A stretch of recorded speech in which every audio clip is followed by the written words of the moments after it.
Amen. Sebelum Anda duduk, beritahu orang di muka dan di belakang, katakan sesuatu yang baik sedang akan kita terima hari ini. Oke, silahkan duduk kalau Anda sudah lakukan bagianmu. Sore hari ini saya ingin meneruskan apa yang minggu lalu kita pelajari tentang impartasi berkat generasi. Kita sudah belajar dari firman Allah bahwa itu bisa terjadi. Semua yang ilahi, semua yang rohani itu bisa ditularkan dan bisa diturunkan menembus akan batas generasi. Dan yang lebih luar biasa, saya berkata bahwa kalau sekedar itu diserahkan, itu mungkin akan sama dengan benda-benda yang lain. Tapi yang luar biasa, kalau itu ditularkan, itu yang ajaib. Nah, coba saya berikan Anda pengertian konotasi misalnya penyakit. Kalau si A itu sedang kena flu, lalu kemudian dia bersin, ya, orang di sampingnya mungkin karena tidak terlalu fit akan tubuhnya, dia bisa tertular penyakit itu. Nah, si B tertular, lalu penyakit itu tinggal dan mereproduksi dirinya pada diri si B. Si A diobati sembuh, si B tetap flu. Itu artinya nular seperti itu. Nah, sumbernya boleh berhenti, tapi yang Anda terima akan terus berkelanjutan sedemikian rupa, sehingga Anda tidak tergantung lagi kelak kepada orang yang pertama-tama menularkannya dalam kehidupan kita. Nah, perkara rohani, kalau kita pelajari kelak, saya akan bacakan beberapa ayat buat saudara, rupanya punya pengertian, punya kekuatan seperti itu. Bahwa apa yang kita terima dari Allah, itu bukan sekali diterima, kemudian hilang dan lenyap dan tidak ada bekasnya. Sekali Anda terima, itu akan terus berkesinambungan di dalam kehidupan saudara dan saya. Nah, untuk membuktikannya, mari kita lihat Yohanes pasal yang keempat, ayat yang ke-13 dan ayat yang ke-14. Di rumah saya minta Anda baca semua perikop ini. Tapi oleh karena waktu kita tidak bisa membaca seluruhnya, lihat akan dua ayat yang sangat penting ini pada sore ini. Yohanes 4 ayat 13 dan ayat yang ke-14. Jawab Yesus kepadanya, barang siapa minum air ini, ia akan haus lagi. Tetapi barang siapa minum air yang akan kuberikan kepadanya, ia tidak akan haus untuk selama-lamanya. Perhatikan, sebaliknya, air yang akan kuberikan kepadanya akan menjadi, apa saudara? Mata air di dalam dirinya, yang terus-menerus memancar sampai kepada hidup yang kekal. Nah, ini luar biasa. Saya beri contoh lah secara gampangnya. Kalau Anda perhatikan akan air ini, ya ini air dunia yang kita punya. Kalau saya minum air ini, maka tidak akan pernah melahirkan bahwa diri saya akan jadi produsen dari air minum. Tidak mungkin dari telinga saya ini keluar memancar air. Itu malah mengerikan. Dunia memberikan sesuatu yang ketika engkau telan sekali, dia akan habis. Anda akan minta lagi dan minta lagi. Yang Tuhan berikan buat kita, dia berkata, kalau engkau terima yang daripadaku ini, sekali engkau minum, bukan hanya akan habis, tetapi dikatakan bahwa itu akan berubah menjadi mata air di dalam dirimu, yang terus-menerus memancar sampai hidup yang kekal. Artinya, sekali saya minum ini, saya nggak perlu beli lagi. Akan memancar dari dalam diri saya suatu mata air. Ini yang luar biasa.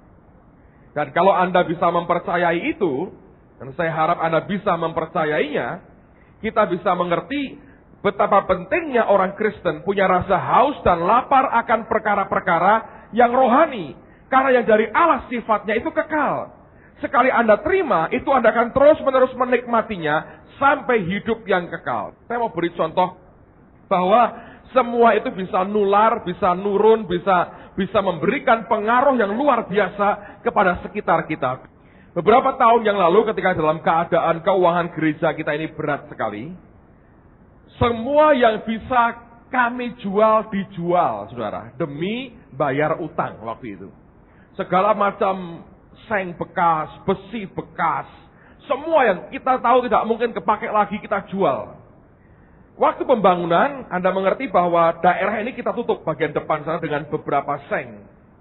Untuk nutup seperti orang bangun pada layaknya, kita tutup dengan seng dan kita Kita pakai itu untuk menutup akan bagian depan karena kita memang belum selesai keadaannya waktu itu. Nah, akhirnya dalam keadaan ekonomi berat loh, itu gereja dalam keadaan beratnya luar biasa. Kita nggak punya pilihan lain kecuali kita harus jual semua yang bisa kita jual. Dalam hitungan itu termasuk seng-seng yang nutup bagian depan itu harus kita jual. Dan karena waktu itu sudah ada pintu darurat, lalu kemudian seng itu dijual. Saya nggak tahu siapa yang beli dan kita juga nggak tahu. Pokoknya siapapun mau beli, silahkan beli. Kita butuh duitnya untuk membayar utang. Anda tahu, yang membuat saya sedih adalah yang beli itu rumah biliar, saudara. Jadi seng itu turun derajat tuh.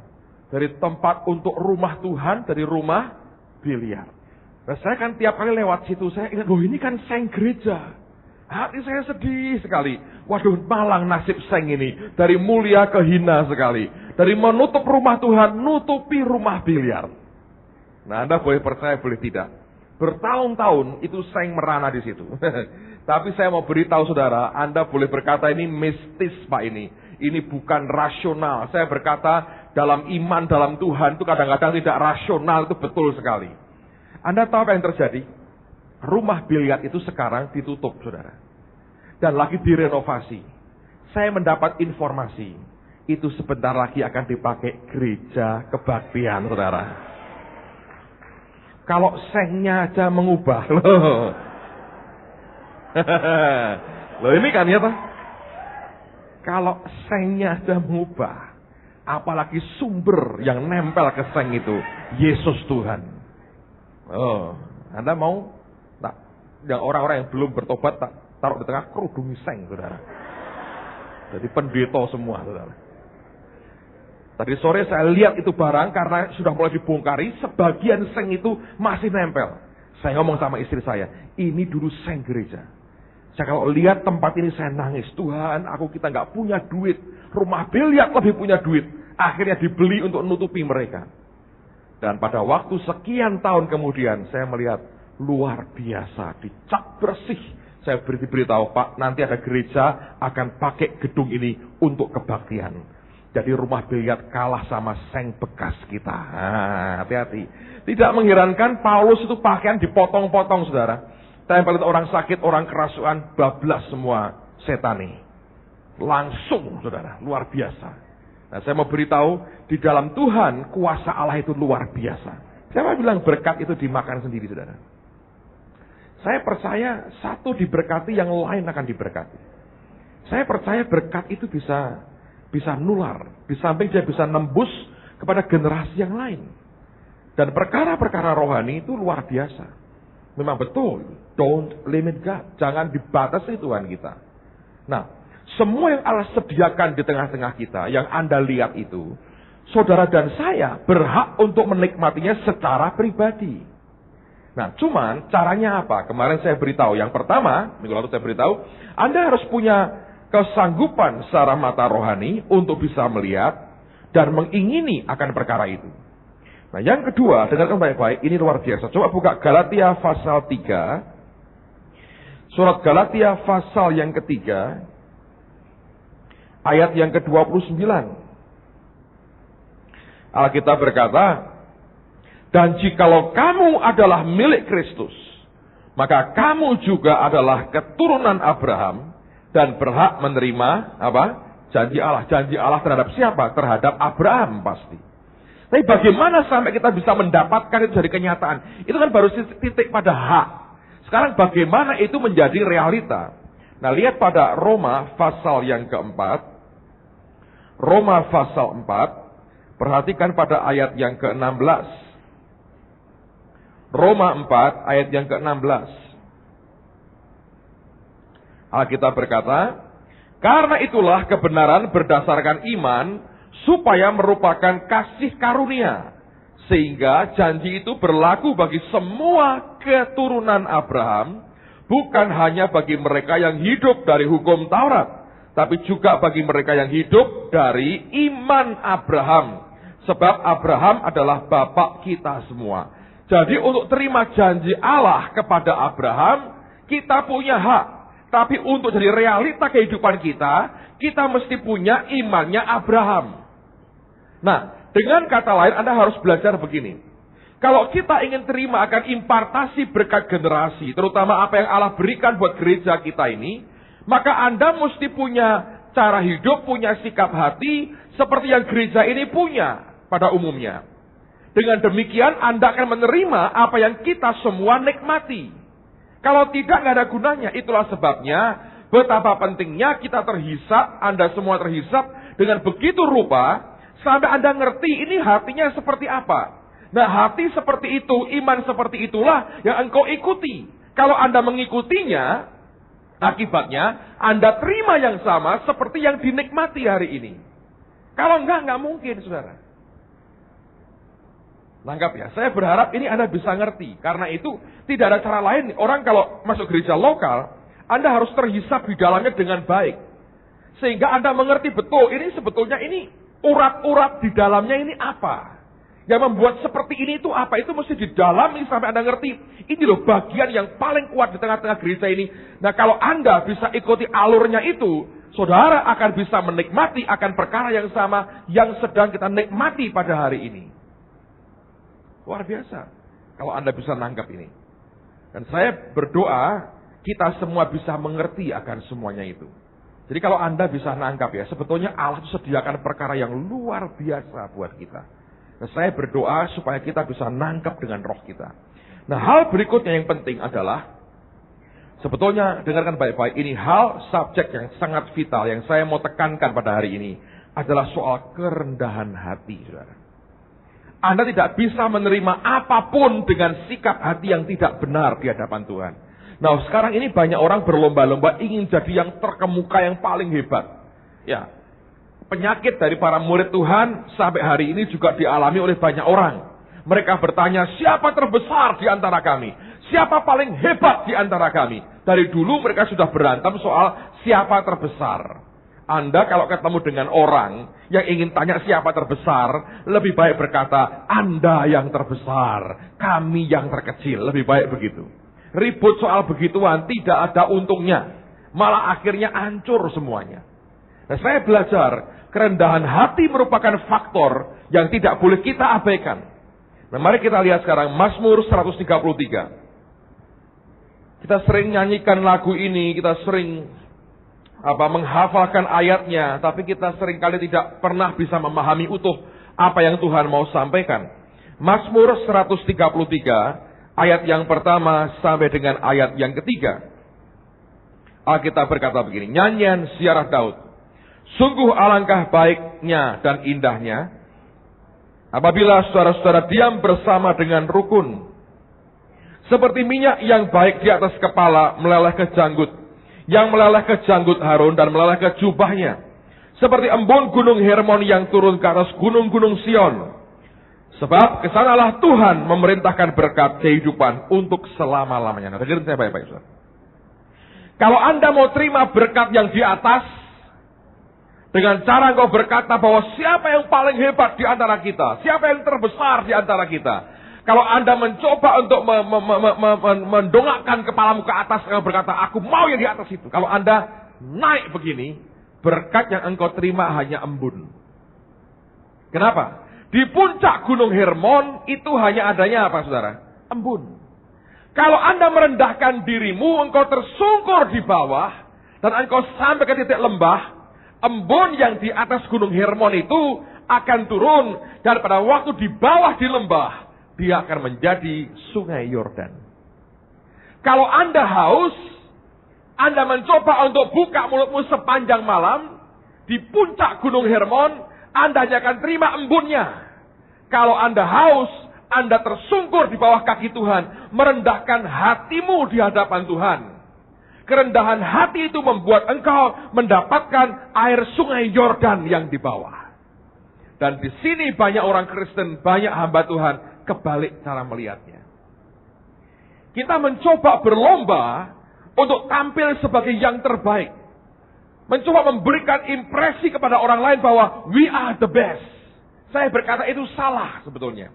Sikap hati yang meninggikan diri seperti itu tidak akan pernah membuat kita mendapatkan apa yang maksimal dari Allah.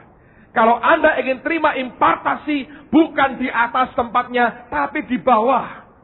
Waktu engkau merendahkan dirimu di hadapan Allah, waktu engkau tersungkur, engkau dapatkan sungai Yordan. Ketika engkau mendongak ke atas, engkau melihat ke atas, engkau berkata, aku yang paling hebat. Di puncak gunung Hermon engkau inginkan hidupmu di sana. Engkau hanya terima embun, saudara. Mau pilih yang mana terserah. Makanya saya berkata ya, orang itu kalau sudah makin lama kenal dengan Tuhan, makin lama itu makin merendah, merasa tidak berdaya, nggak bisa apa-apa, dan tidak ada mencoba untuk mengangkat diri sendiri dengan berbagai cara, itu nggak ada, semuanya hilang. Tapi makin dia merendah, makin dia tersungkur di bawah, semakin kaya yang dia nikmati dengan Tuhannya. Semakin orang berkata, Anda hanya terima embun yang di atas, saudara. Lihat lagi, saya buktikan dengan beberapa ayat. Yesaya pasal yang ke-6. Lihat ayat yang pertama. Dalam tahun matinya Raja Uzia, aku melihat Tuhan duduk di atas tahta yang tinggi dan menjulang, dan ujung jubahnya memenuhi bait suci. Saya bisa pinjam tas Alkitab. Ada yang punya tas Alkitab di situ? Aldi Taurat ada? Ya, thank you. Siapa yang punya nih sih?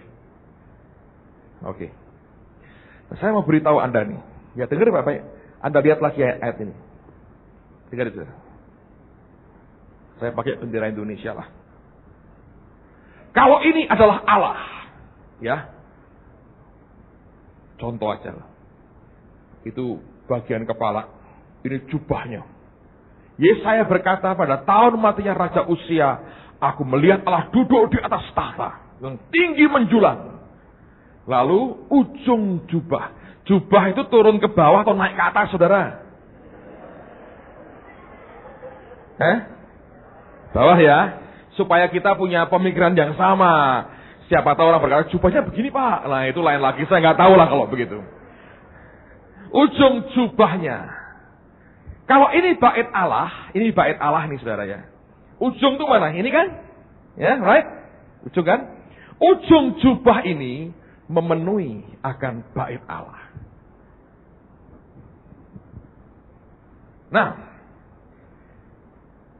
kalau Anda ini rumah Tuhan, kita semua adalah bait Allah, ya men? Bait Roh Kudus kan? Tempat kita itu di mana? Di ujung jubahnya Tuhan. Ngerti saudara?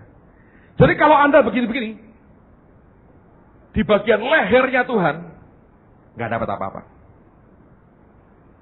Malah ganggu Tuhan. Ini orang kok malah ngeri-ngeriin. Tapi tempat kita di mana? Di ujung jubahnya. Itu di bawah. Waktu Anda dan saya ketemu Tuhan, Anda jangan berkata, Tuhan, Tuhan, Tuhan, Tuhan. Itu demonstrasi namanya. Sikap yang benar adalah, waktu engkau tersungkur, yang engkau cari bagian ujung jubahnya. Bagian yang paling bawah. Dan itu harus membuat engkau merendahkan hatimu di hadapan Tuhan. Waktu Anda tersungkur, Anda berkata, ujung jubahnya memenuhi bait Allah. Boom, berkat Tuhan diberi. Nangkap saudara. Anda mau terima yang di atas, Anda mesti ke bawah. Dan ini hukum ini tidak bisa diganti-ganti. Saya berdoa, Anda bisa nangkap ini. Ingat wanita yang sakit pendarahan 12 tahun. Dia berkata apa? Asal aja aku jamah ujung jubahnya, aku akan sembuh. Dia ngerti. Di ujung itu yang akan menutupi akan bait Allah, yaitu dirinya. Di dalam kemuliaannya tidak ada penyakit yang tahan, saudara. Kalau Anda dan saya ingin terima berkat yang paling besar, tempatnya di bawah. Anda merendah di hadapan Tuhan. Ada orang berkata gini pada teman saya, Petrus Agung itu nggak ada apa-apanya. Saya bilang, kok ngerti ya dia ya? Kalau Anda tersinggung, Anda berkata, Saya buktikan siapa saya. Anda malah betul gak ada apa-apanya. Tapi ketika engkau sadar siapa dirimu di hadapan Tuhan, semakin orang berkata seperti itu, Anda berkata, itu benar. Kok ngerti? Kitanya ada apanya sih, saudara? Gak ada apa-apanya. Semua dari Dia, oleh Dia dan kepada Dia. Rendah hati, saudara. Lihat lagi ya, surga yang ngalami apa. Wahyu pasal yang keempat. Ayat 9.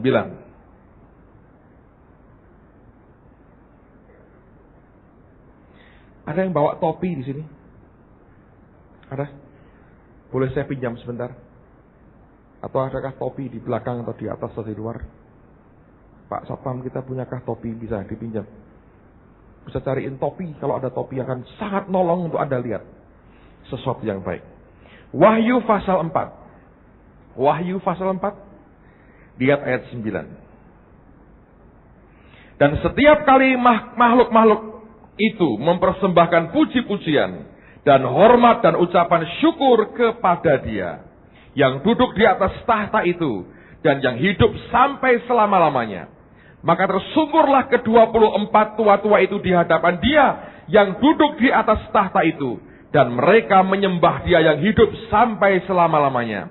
Dan mereka melemparkan mahkotanya di hadapan tahta itu sambil berkata, Ya Tuhan Allah kami, Engkau layak menerima puji-pujian dan hormat dan kuasa, sebab Engkau telah menciptakan segala sesuatu, dan oleh karena kehendak-Mu semuanya itu ada dan diciptakan. Nah, ada topi. Thank you.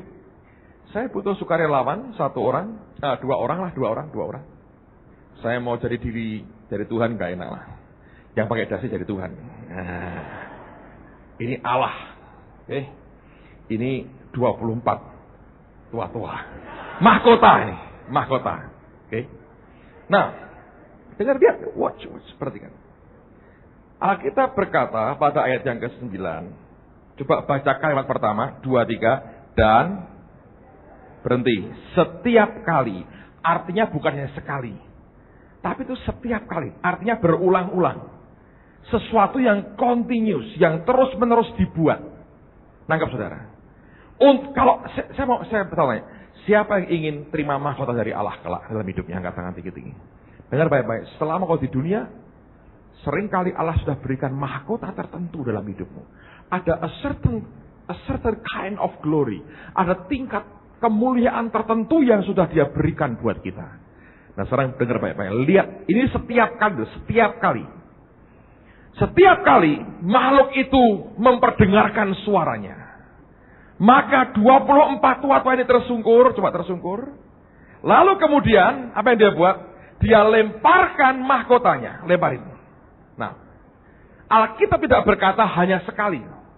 Kalau sekali, maka sekali lempar, gundul kepalanya. Tanpa mahkota. Tapi kalau setiap kali terjadi berulang-ulang. Berarti, Anda tanya, Pak, punya berapa lapis mahkota sih Pak yang dilempar terus? Saya percaya cuma 1. Nangkep. Tapi yang terjadi setiap kali dia lemparkan mahkotanya, maka itu mahkota oleh Tuhan diambil, dikembalikan ke kepalanya. Ambil lagi. Oke. Dia berdiri lagi. Lalu setiap kali para makhluk itu memuji Allah, dia tersungkur lagi, dia lempar lagi mahkotanya. Nangkap saudara? Dengar baik-baik. Lalu diambil lagi oleh Tuhan, dikembalikan lagi ke kepalanya. Nah, dengar baik-baik. Ini serius sekali, saudara. Dengar baik-baik. Kalau Anda ingin mempertahankan sesuatu yang mulia dari Allah, itu harus terus secara konstan Anda kembalikan ke Tuhan. Setiap dikembalikan ke Tuhan, balik ke kita. Balikin ke Tuhan, balik kita. Balikin ke Tuhan, balik kita. Anda berhenti balikin ke Tuhan, tiba-tiba hilang. Dan tidak pernah kembali. Kerendahan hati yang merupakan gaya hidup kita akan membuat a certain kind of glory itu kembali kepada kita. Kenapa banyak orang Kristen kok pudar ministrinya? Sebab dia lupa melemparkan mahkota itu ke Tuhan. Menangkap saudara? Thank you. Nah, dengar baik-baik. Saya ingat cerita Pak Yusak, saya ulangi lagi buat Anda. Sebab beliau ceritakan di mana-mana. Dulu dia cerita begini, aku ini kalau pelayanan, ngajar sekolah minggu, tidak ada kelas yang bisa berisik kalau aku masuk. Wibawa Tuhan, urapan Allah, pewahyuan untuk ngajar anak-anak itu begitu kuat. Sehingga kemanapun aku ditempatkan, terkendali semua. Aku ngajar mereka semua terima Tuhan, ngerti firman. Itu bagian dari kemuliaan yang Allah beri. Satu hari, saudara, ada temannya ngeluh, aduh kelas itu kok nakal-nakal anaknya, gak terkendali, aku gak sanggup. Dia komentar gini, dia berkata, gitu aja tidak bisa. Anda tahu gak? Setiap kali orang itu pakai a certain kind of glory, kadang dia lupa Tuhan yang kasih buat dia itu bukan miliknya dan bukan untuk dibanggakan kepada yang lain. Nangkap saudara? Kalau Anda diangkat Tuhan tertentu, diberi karunia tertentu, kepekaan tertentu, jangan Anda salah gunakan untuk mengabuse orang, menekan orang, menindas orang, dan Anda berkata, gua bisa, kamu tidak bisa. Pada saat dia berkata, gitu aja nggak bisa, langsung Roh Kudus berkata, kamu sombong, aku cabut karunia itu. Dia berkata butuh waktu bertahun-tahun, dia bayar harga dengan Tuhan, baru Allah mulai kembalikan. Itu pun sedikit demi sedikit, saudara. Bayangin. Saya belajar ya, saudara ya. Saat-saat yang paling krusial adalah ketika ministry kita mulai berhasil, ketika hidup kita mulai naik diberkati Tuhan, ketika semua tiba-tiba membaik. Hati-hati. Selalu lemparkan mahkota itu ke bawah kakinya. Biarkan tangannya yang mengembalikan ke kepala kita. Itu aman. Karena Alkitab berkata, bukan orang yang dipuji manusia yang tahan uji, tapi yang dipuji siapa? Allah, saudara. Paulus berkata itu. Kalau engkau dipuji Tuhan, engkau tahan uji. Karena Allah berkata, engkau hamba yang setia, dikembalikan lagi mahkota itu di atas kepala kita. Ingat, Alkitab berkata, setiap kali para tua-tua itu lemparkan mahkotanya, artinya kemudian mereka terima lagi. Saya percaya Tuhan yang ambil, dan dia berkata, kalian berhak pakai ini. Tapi ketika kemuliaan Allah nyata lagi, sadar lagi mereka, kami tidak layak Tuhan. Dia lemparkan lagi. Kayak orang bodoh, saudara. Nah itu bedanya. Di surga, tua-tua itu ngelempar mahkota. Di bumi, orang-orang gosek mahkota. Iya. Kasar istilahnya ya. Tarik mahkota. Berangkang-berangkang cari mahkota. Keliru. Saya belajar, saudara. Kerendahan hati itu luar biasa. Itu bukan bicara seperti bungkuk-bungkuk. Iya, bukan. Itu nanti ada bagian begitu ya. Saya yakin orang rendah hati itu tidak bisa kasar, seenaknya maki-maki orang. Nah, nggak bisa lagi lah. Tapi itu lebih pada kesadaran bahwa semuanya tergantung Allah, bukan tergantung diri kita sendiri. Saya beri contoh ini, saudara. Ini untuk warning kita. Coba buka dulu Daniel pasal 4. Anda kalau sudah ngerti ini ya, nanti dengar baik-baik. Anda tuh akan hidup seperti ini, saudara. Hidup itu kayak di ujung tanduk, di tepi jurang. Anda berkata, kalau bukan Tuhan megangi aku, jatuh aku. Ngerti? Anda boleh diberkati seperti apapun, saudara akan berkata, ini karena Tuhan. Kalau Allah berkata, habis. Saudara. Nah ini Raja Nebukadnezar mengalami. Dia dapat mimpi, dan Daniel mengartikannya. Pasal 4, Daniel 4, lihat pada ayat yang ke-27. 24 lah, saya baca 24 ya. Daniel 4, lihat ayat yang ke-24. Inilah maknanya ya Raja, dan inilah putusan yang maha tinggi mengenai Tuanku Raja. Tuanku akan dihalau dari antara manusia, dan tempat tinggal Tuanku akan ada di antara binatang-binatang di padang. Kepada Tuanku akan diberikan makanan rumput seperti kepada lembu, dan Tuanku akan dibasahi dengan embun dari langit. Dan demikianlah akan berlaku atas Tuanku sampai 7 masa berlalu. Hingga Tuanku mengakui bahwa Yang Maha Tinggi berkuasa atas kerajaan manusia dan memberikannya kepada siapa yang dikehendakinya. Yang dikatakan tentang membiarkan tanggul pohon itu berarti kerajaan Tuanku akan kembali Tuanku pegang segera sesudah tuanku mengakui bahwa surgalah yang mempunyai kekuasaan. Jadi ya raja, biarlah nasihatku berkenan pada hari tuanku, lepaskan diri tuanku daripada dosa dengan melakukan keadilan dan daripada kesalahan dengan menunjukkan belas kasihan terhadap orang yang tertindas. Dengan demikian kebahagiaan tuanku akan dilanjutkan. Semuanya itu terjadi atas Raja Nebukadnezar, sebab setelah lewat 12 bulan, ini setahun kemudian, sudah diingatin loh. Kamu kalau nggak berbuat gini, kamu sombong, jadi kayak binatang. Setahun kemudian, dengar baik-baik. Ketika ia sedang berjalan-jalan di atas istana raja di Babel, berkatalah raja. Nah perhatikan, bukankah itu Babel yang besar itu, yang dengan kekuatan kuasaku untuk kemuliaan kebesaranku telah ku bangun menjadi kota kerajaan ini? Raja belum habis bicara ketika suatu suara terdengar dari langit. Kepadamu dinyatakan, ya Raja Nebukadnezar, bahwa kerajaanmu telah beralih daripadamu. Engkau akan dihalau dari antara manusia, dan tempat tinggalmu akan ada di antara binatang-binatang di padang. Kepadamu akan diberikan makanan rumput seperti kepada lembu. Dan demikianlah akan berlaku atasmu sampai 7 masa berlalu, hingga engkau mengakui bahwa Yang Maha Tinggi berkuasa atas kerajaan manusia dan memberikannya kepada siapa yang dikehendakinya. Pada saat itu juga terlaksanalah perkataan itu atas Nebukadnezar, dan ia dihalau dari antara manusia dan makan rumput seperti lembu, dan tubuhnya basah oleh embun dari langit, sampai rambutnya menjadi panjang seperti bulu burung Raja Wali, dan kukunya seperti kuku burung. Tetapi setelah lewat waktu yang ditentukan, aku Nebukadnezar menengadah ke langit, dan akal budiku kembali lagi kepadaku. Lalu aku memuji Yang Maha Tinggi dan membesarkan dan memuliakan yang hidup kekal itu, karena kekuasaannya ialah kekuasaan yang kekal, dan kerajaannya turun-temurun. Semua penduduk bumi dianggap remeh. Ia berbuat menurut kehendaknya terhadap bala tentara langit dan penduduk bumi, dan tidak ada seorang pun yang dapat menolak tangannya dengan berkata kepadanya, apa yang kau buat? Pada waktu akal budiku kembali kepadaku, kembalilah juga kepadaku kebesaran dan kemuliaanku untuk kemasyhuran kerajaanku. Para menteriku dan para pembesarku menjemput aku lagi. Aku dikembalikan kepada kerajaanku, bahkan kemuliaan yang lebih besar dari dahulu diberikan kepadaku. Dari sekarang, dia berkata, aku Nebukadnezar memuji, meninggikan dan memuliakan Raja Surga, yang segala perbuatannya adalah benar dan jalan-jalannya adalah adil, dan yang sanggup merendahkan mereka yang berlaku apa? Congkak. Bayangin. Kalau sudah mulai GR, aku ini karena aku. Tuan binatang, kamu kayak lembu.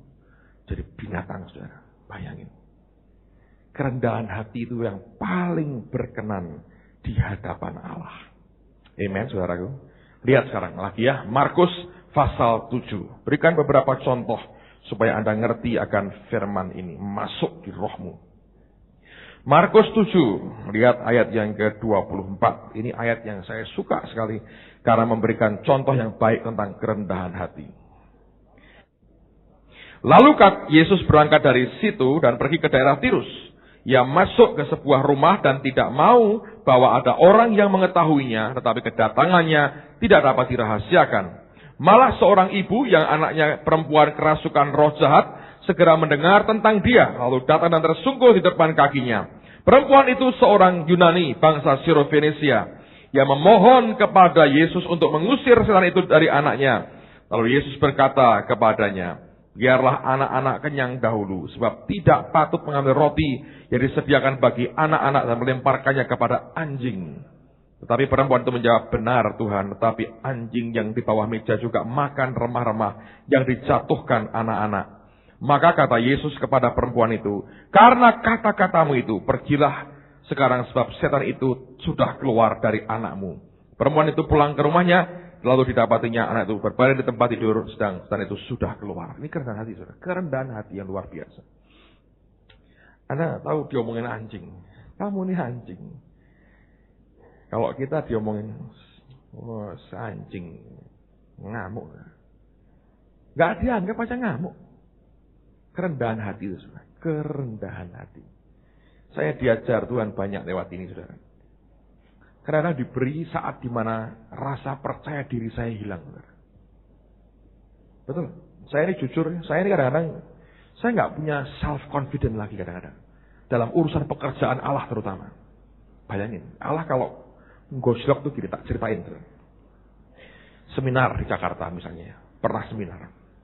Yang datang sampai berjubel-jubel sampai di luar, di tangga-tangga sampai di luar-luar. Saya buat jam 6 sore. Orang berkata, Pak, salah jam. Orang Jakarta ini kena macet jam 6, belum bisa datang kebaktian. Nyatanya tepat jam 6 mulai, setengah 7 saya firman, itu penuh sampai berjubel-jubel.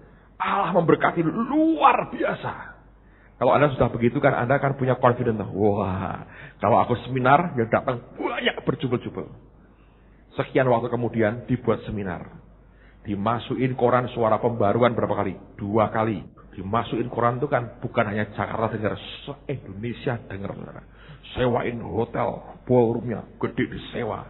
Yang datang, saudara, hari pertama itu 100 sekian. Yang lain sisanya kosong, diisi malaikat dan makhluk surgawi semua. Bayangin. Anda bisa apa? Hari kedua meningkat sedikit, hampir 200. Hari ketiga hampir 300. Tapi sebagian besar kosong, gak ada apa-apanya. Jadi saya ini bilang, Tuhan, aku ini mau dibawa kemana? Kok begini? Terus buat lagi seminar, penuh lagi. Saya bilang, ayo saudara. Jadi kalau Allah berkata, kosong. Saya bisa ngapain? Saya akhirnya harus percaya kepada siapa, saudara? Percaya ke Tuhan. Anda tidak punya self-confidence. Makanya kalau tanyain banyak hal, saya kadang-kadang lambat sekali. Karena saya tidak punya rasa confidence. Saya bilang percuma. Yakin. Bus. Tidak ada apa-apa, malah penuhnya luar biasa. Ayo.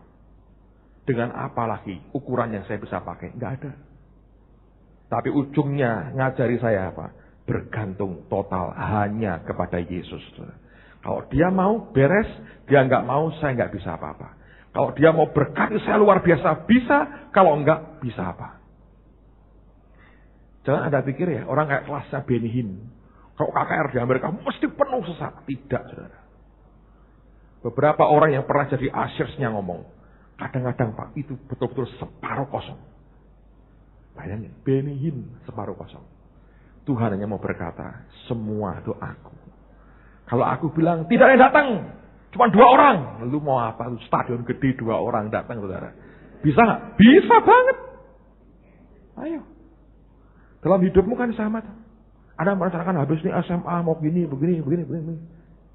Siapa yang jamin semua itu? Yakobus berkata, kalau Tuhan kehendaki. Makanya Anda harus rendah hati di hadapan Tuhan. Kalau engkau merendah, engkau berkata, Tuhan, semua tergantung engkau. Nanti dia ngatur semua. Tapi kalau kita sombong, kita pikir kita bisa, atur begini. Dan berkata, siapakah engkau bisa kayak begitu? Allahnya rontok semua, saudara, bayangin. Allah cuma begitu aja, rontok. Saudara mau nabung, mau apa. Kalau Allah tidak memberkati, percuma. Makanya hiduplah rendah hati. Tetap setiap kali bilang, Tuhan, aku ini mengakui hanya engkau yang bisa.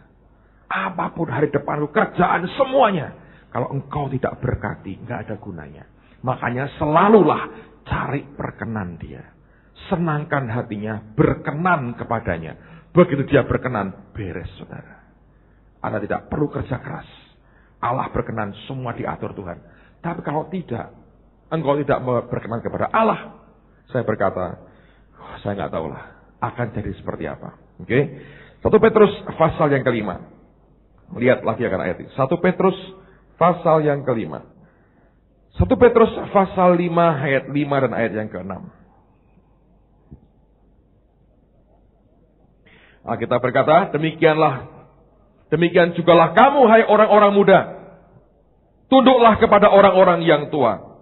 Dan kamu semua, rendahkanlah dirimu seorang terhadap yang lain. Bahasa Inggrisnya ditambah kalimat, clothe yourself with humility. Kenakanlah itu pakaian kerendahan hati. Sebab Alkitab berkata, Allah menentang orang yang congkak, tetapi mengasihani atau memberikan anugerah kepada orang yang rendah hati. Karena itu rendahkanlah dirimu di bawah tangan Tuhan yang kuat, supaya kamu ditinggikannya pada waktunya. Nah, dengar baik-baik. Ini analoginya bagus. Kenakanlah pakaian kerendahan hati. Pakaian itu fungsinya banyak. Di antaranya bisa membuat Anda bergerak bebas. Tanpa pakaian, saudara akan terkurung. Di mana? Kamar mandi. Ngerti, saudara? Dengan pakaian, kita ngomong goblok-goblokan, saudara. Dengan pakaian, Anda bergerak bebas. Lebih baik pakaianmu, lebih bebas engkau bergerak. Nangkap ya. Tapi kalau tanpa pakaian, engkau terkurung. Engkau boleh punya suara yang indahnya luar biasa. Tidak mungkin terekam dengan kamar mandi, saudara. Malah masuk angin dia. Karena kita berkata, clothe yourself with humility. Pakai itu, pakaian kerendahan hati. Saya berdoa Anda akan mengalami banyak hal yang membuat Anda sadar hidup itu tergantung Tuhan. Kami baru pulang dari Surabaya, sekeluarga mengalami pengalaman rohani luar biasa. Senin malam berangkat ke Surabaya naik pesawat. Ternyata pesawatnya Fokker 27 baling-baling. Itu pesawat jenis itu yang sebetulnya paling aman, saudara. Kalau jet, mesinnya mati langsung drop jatuh. Kalau baling-baling itu bisa begitu sedikit Tapi ini pesawat ya, yang saya ngerti, karena nggak bisa terbang tinggi. Jadi seringkali harus melewati awan. Kalau sudah awan itu gelap, ada uap airnya banyak, itu goyangnya itu luar biasa. Kami dapat bagian tempat duduk sekeluarga ini paling belakang. Goncangnya paling keras, saudara. Nah ini luar biasa. Tak lihatin anak-anak saya sama istri saya itu mengalami pengalaman rohani hebat, saudara. Kalau sekarang mereka nakal, saya nggak ngomong banyak-banyak, cuma gini ya. Berhenti nakalnya, saudara. Sadar, dekat dengan mati itu sadar mereka. Sungguh. Kalau ketemu anak saya siapapun lah, kalau kelihatan nakal, Sam, mesti berhenti, saudara. Waktu mulai goncang tuh, memang keras, saudara. Kerasnya luar biasa. Ada satu bapak sampai nggak tahan, dalam keadaan begitu ya, dia lari ke belakang nekat untuk muntah. Dicegah, dia bilang, nggak bisa, dia mau muntah, dia tetap muntah di belakang. Dia sekarang itu memang kencangnya luar biasa. Dan itu kira-kira setengah jam. Setengah jam begitu terus kan Anda asik tuh. Nah, kalau Anda naik jet coaster gak apa-apa, saudara. Kalau naik motor jeglongan, kakimu turun bisa. Lainnya turun, Pak, les gitu aja, saudara, ya kan? Ayo. Saya tenang, saya bilang gini. Tak bilang, Tuhan, ini aku nyerah kepadamu, terserah Tuhan. Pulang ya, tak pikir komplit aja, saya bilang. Itu tidak ada orang nangis, paling komplit, pulang gitu. Pak Yos biar pusing sendiri nih, nikmati surga itu luar biasa. Tapi saya senang ini, tak lihat ke belakang, tidak satu pun dari anak-anak ini yang teriak-teriak. Semua sembahyang. Semua sembahyang. Loh, kalau Anda sudah gitu, Anda tidak sembahyang itu orang murtad kira-kira. Goyang tuh ini sembahyang. Tak lihat gitu. Semua sembahyang. Samuel bisa bahasa roh. Itu kan sedikit mujizat loh, saudara. Bahasa tak lihat itu. Nggak ada, semua diam. Mau. Dari yang kecil sampai yang paling gendut. Semua. Begitu tenang, bisa turun. Lega. Turun itu jalannya gini, goyong. Istri saya ngomong gini, nanti pulang naik apa? Merpati. Ini lagi, dia berkata. Loh, kenapa? Ini kan asik, dia bilang. Pokoknya kalau naik balik lagi, tak buang tiketnya, aku naik kereta, dia berkata. Sudah kapok, udah turun, sampai di airport, sudah tenang, tak? Tak tanyai satu persatu. Sasa, tadi kamu berdoa apa? Kamu doa enggak? Doa. Kenapa kok berdoa? Takut. Nah, kamu doanya gimana? Tuhan, Sasa takut. Tolong supaya jangan goncang-goncang, katanya. Lah, sudah baik. Lulus, saya berkata. Punya masalah, doa sama Tuhan. Kalau ada di atas begitu, saudara, itu sudah tergantung Tuhan Yesus total dah pokoknya. Anda mau apa? Terjun pakai parasut, pakai payung begini? Nggak bisa juga. Mau apa? Lo begini kok. Karena nggak pernah ngerti tuh, bakal apa nggak pernah ngerti. Itu pesawat sudah tua. Ini umurnya genep atau nggak jelas. Indonesia itu baiknya ngajari kita beriman. Lihat, naik kereta api nggak jelas ada bom nggak di depan. Kayak tapi bom di mana itu kan nggak jelas. Anda mau naik apapun lah. Nggak jelas, semua serba tidak jelas, saudara. Makanya Anda perlu diajari berimannya begitu. Semua harus bergantung ke Tuhan. Yang Kesia bahasa roh. Samuel juga bahasa roh. Bahasa roh. Nah, dia Samuel mulai keluar itu kita bilang, terus dia kata, berhenti nakanya dia. Soalnya isi tanya sama mamanya, kamu tadi takut gak, Sam? Takut. Kenapa kau takut? Masih banyak kesalahan. Katanya, wah!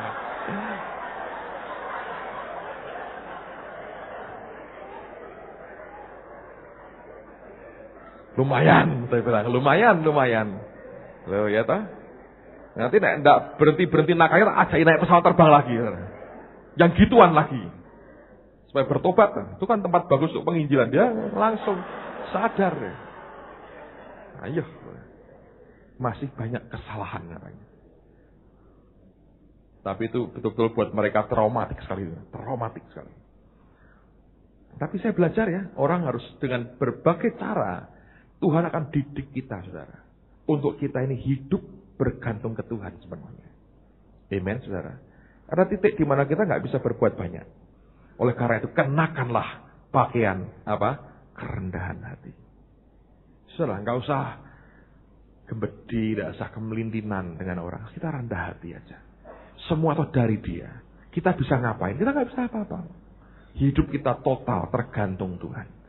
Kalau kita bersandar, kita menyerah ke Tuhan, semua Tuhan atur. Amen. Lihat beberapa ayat lagi ya. Matius 20. Ada yang masih banyak kesalahan di sini? Perlu bertobat? Naikin pesawat dulu biar bertobat. Matius 20, ayat yang ke-20 mulai. Saya lihat ya saudara ya, dari sejak zaman Yesus itu sudah mulai para elit muridnya Yesus ini juga berpolitik kok saudara. Jadi kalau sekarang Anda baca di Quran orang berpolitik itu biasa. Maka datanglah ibu anak-anak Zebedius serta anak-anaknya itu kepada Yesus lalu sujud di hadapannya untuk meminta sesuatu kepadanya. Jadi banyak orang sujud itu karena minta sesuatu. Yang dibawa maminya lagi saudara. Kata Yesus, apa yang kau kehendaki? Jawabnya, berilah perintah supaya kedua anakku ini boleh duduk kelak di dalam kerajaanmu. Yang seorang di sebelah kananmu dan yang seorang lagi di sebelah kirimu.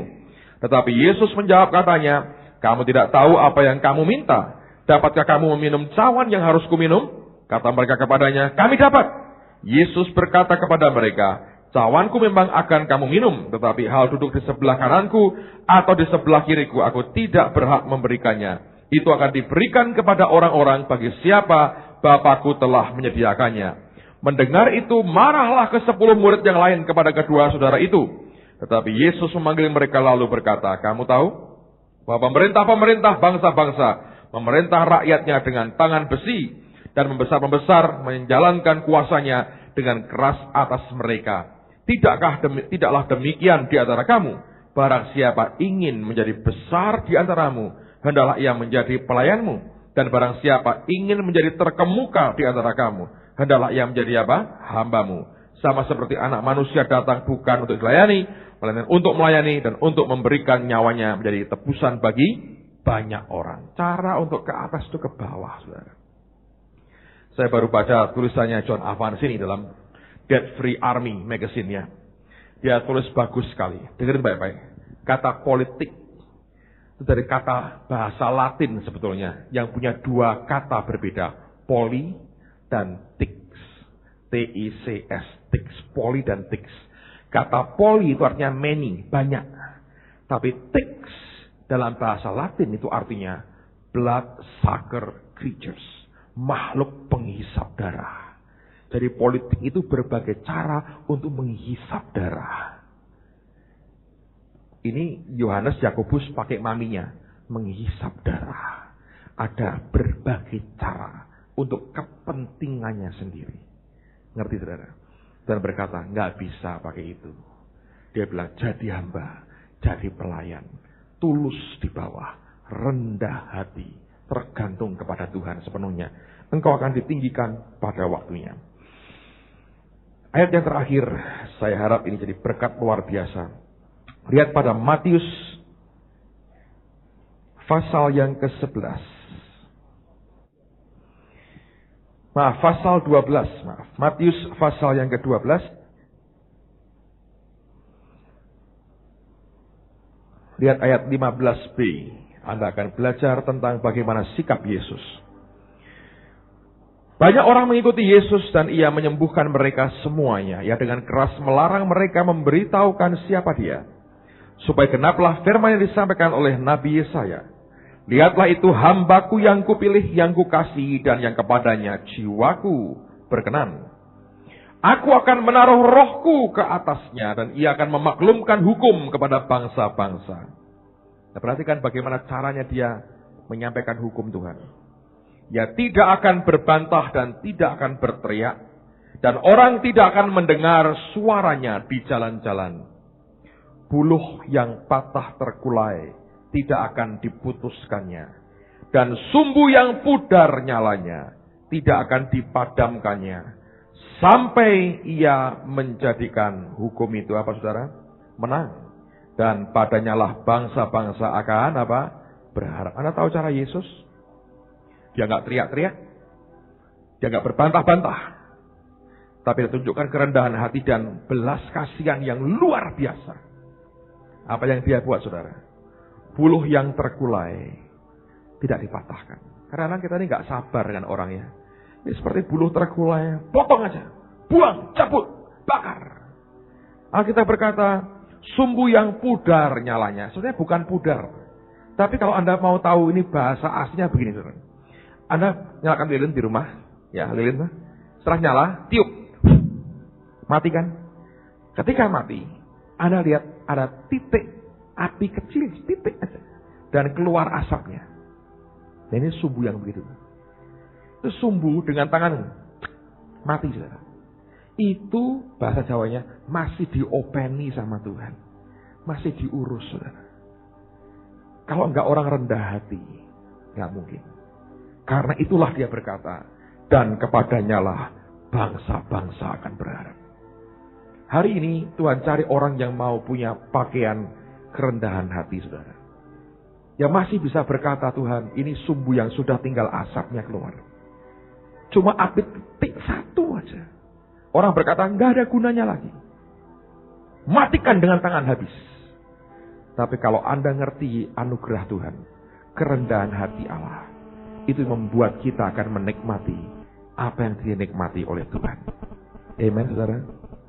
Belajar. Anda mau terima impartasi ini. Hiduplah rendah hati di hadapan Tuhan. Makanya saya belajar, saudara. Orang itu kalau kelak makin kenal Tuhan, Anda makin kenal bahwa Allah itu Tuhan yang mengasihi kita.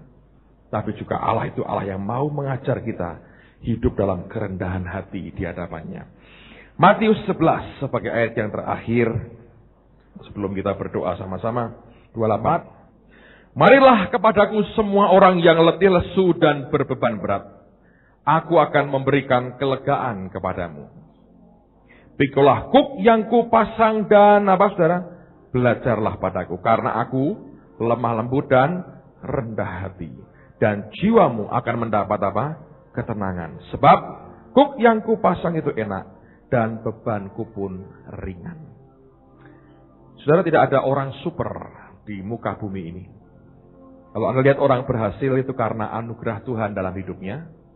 Dan Tuhan bawa dia dalam proses tertentu yang tidak bisa dia lewatkan begitu saja. Minggu depan saya akan minta istri saya sharing sesuatu yang sangat penting. Saya minta Anda semua perhatikan dan dengar baik-baik.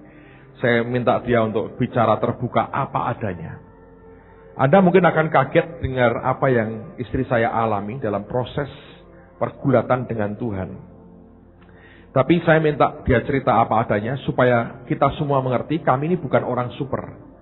Kami ini orang biasa sama seperti Anda yang punya pergumulan-pergumulan tertentu yang kadang-kadang kita sendiri berkata, aduh, aku sampai nggak tahan lagi. Saya sebagai imam dalam keluarga, kami minggu lalu persis 14 tahun menikah. 14 tahun. Toh tidak semua yang saya ingin dia ngerti dan hafal. Tapi nggak apa-apa. Kami punya tinggi badan yang berbeda. Jadi kalau naik mobil, dia mesti angkat bagian tempat duduknya, naik. Kalau saya naik mobil, saya turunkan. Ngerti saudara ya? Nah, yang dia selalu lupa adalah setelah diangkat, tidak diturunkan lagi. Padahal saya belajar rendah hati turun. Dia karena pendek, dia perlu tinggi. Saudara.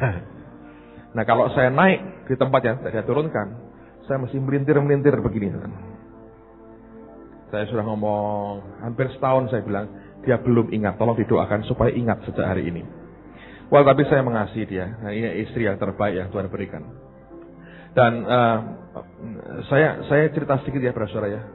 Nanti minggu depan biar dia cerita utuh bagian dari perjalanan hidup rohaninya. Anda akan belajar bahwa orang tidak bisa gandeng-gandengan kayak Pak Yusak berkata. Itu betul. Masuk surga, istilahnya apa?